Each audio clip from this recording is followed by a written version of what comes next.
Assalamualaikum warahmatullahi wabarakatuh. Saya M. Farizal, NIM 2018-058 dari kelas Akuntan Manajemen Perbankan kelas A. Di sini saya akan mencoba menjelaskan tentang teknik resolusi bank dan resolusi lembaga keuangan besar dan kompleks atau Large and Complex Financial Institution atau LCFI. Di sini pertama-tama saya akan menjelaskan tentang apa itu teknik resolusi bank. Nah, teknik resolusi bank ini dimulai ketika bank tidak lagi layak atau kemungkinan besar tidak layak lagi, seperti yang dikutip dalam buku Introduction to Banking edisi kedua.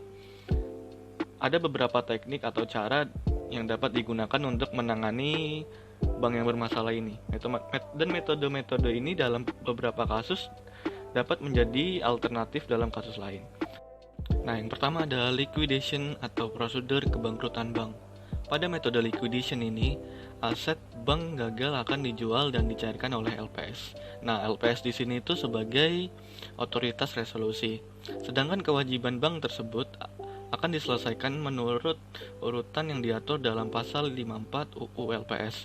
Dalam proses penutupan secara permanen setelah cabang-cabangnya tadi, selagi menjual aset apapun dan menggunakan hasilnya untuk menyelesaikan kewajiban bank tersebut sebanyak mungkin, biasanya akun pelanggan akan ditutup dan cek dikirimkan kepada pemegang akun untuk jumlah simpanan yang diasuransikan.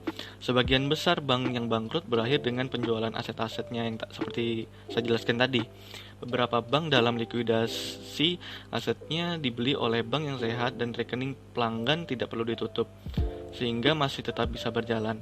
Likuidasi atau prosedur kebangkrutan bank ini paling mungkin digunakan untuk bank yang kegagalannya kemungkinan besar tidak merugikan sistematik konsekuensi dan yang kemungkinan tidak ada pembeli. Nah, yang kedua ada mergers and acquisition. Nah, merger dan acquisition atau akuisisi adalah dua hal yang berbeda tapi hampir sama. Nah, merger itu adalah penggabungan dua bank atau lebih menjadi sebuah bank yang baru. Jika merger adalah penggabungan dua bank atau lebih, akuisisi atau acquisition adalah pembelian atau pengambil alihan suatu bank di mana saham atau aset bank yang dibeli menjadi hak milik bank yang membeli. Biasanya hal ini dilakukan oleh bank besar kepada bank kecil karena bank pengakuisisi memiliki komponen-komponen yang jauh lebih kuat untuk bersaing di pasaran dibanding dengan bank kecil yang diakuisisi. Dan yang ketiga adalah purchase and assumption. Purchase and assumption atau disingkat P&A merupakan salah satu metode paling efisien untuk menyelesaikan bank yang bermasalah, di mana metode resolusi ini adalah penanganan bank gagal di mana pembeli atau asumsing bank membeli sebagian atau seluruh aset bank yang gagal, serta mengambil alih sebagian atau seluruh kewajiban bank. Nah, P&A ini memiliki beberapa bentuk transaksi. Yang pertama ada basic P&A. Basic P&A ini adalah pengalihan aset secara terbatas, antara lain kas dan setara kas, serta simpanan. Dan yang kedua ada whole bank P&A, adalah pengalihan seluruh aset dan kewajiban. Dan yang terakhir ada modified P&A, yaitu pengalihan aset kas dan setara kas, surat berharga, kredit tertentu, serta simpanan baik seluruhnya atau hanya yang dijamin. Dan yang keempat ada bridge bank atau bank perantara. Metode resolusi bridge bank dapat menjadi pilihan yang bagus jika suatu bank yang gagal memiliki dampak sistematik atau jika fungsi pada bank diharapkan dapat berjalan lebih baik dengan metode bridge bank, atau jika pihak otoritas resolusi memerlukan waktu untuk menilai metode resolusi bagi bank yang dimaksud.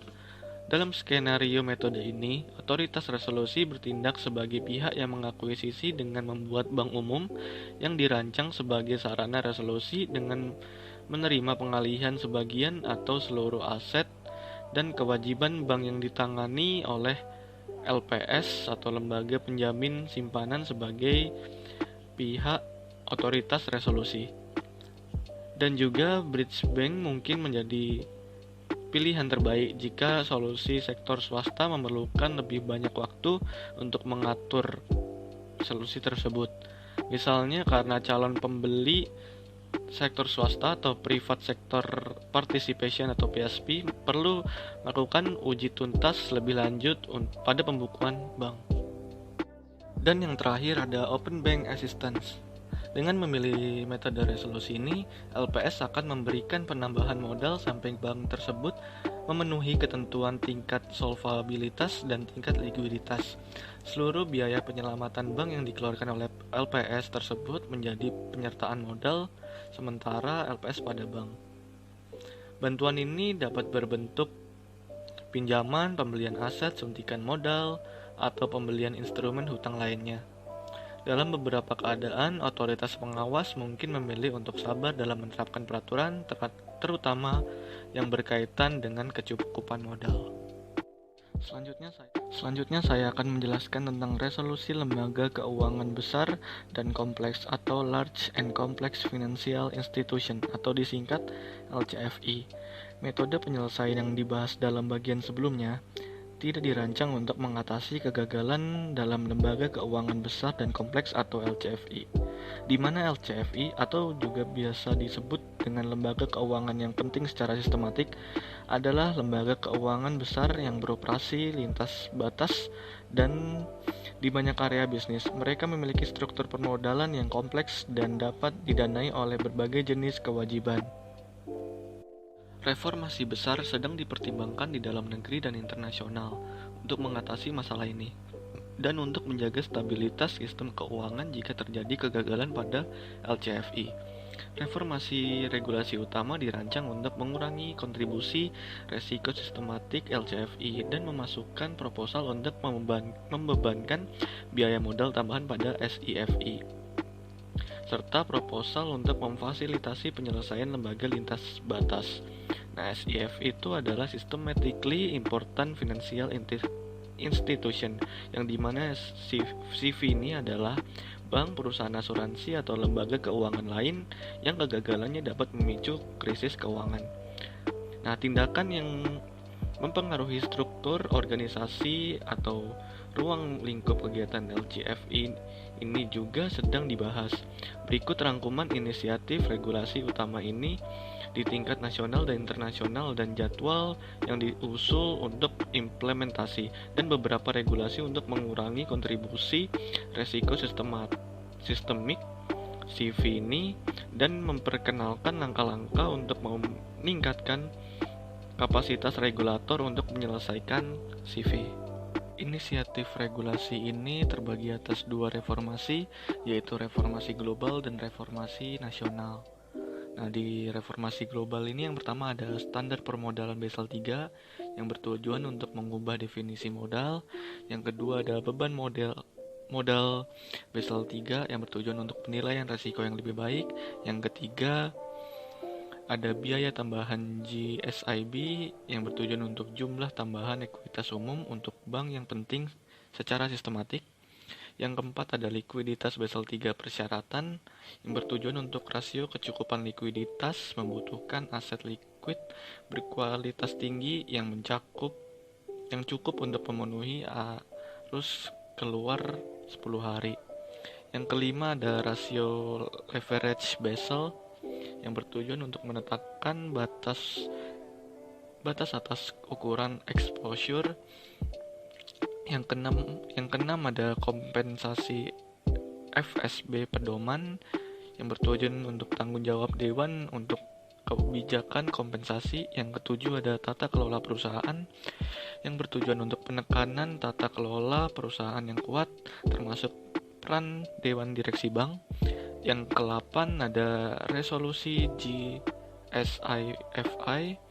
yang bertujuan untuk mengurangi kemungkinan GSIFI perlu menggunakan dana publik ketika gagal. Selanjutnya ada reformasi nasional. Yang pertama ada aturan Volcker dari Amerika Serikat yang bertujuan untuk lembaga penerima deposito dibatasi dari aktivitas perdagangan.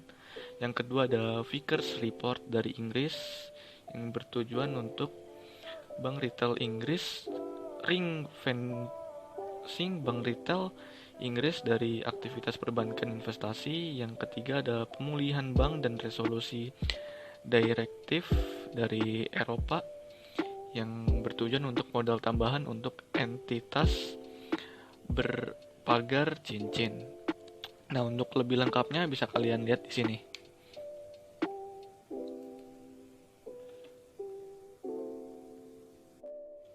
Nah, sekian penjelasan dari saya. Kurang lebihnya mohon dimaafkan. Sekian, wassalamualaikum.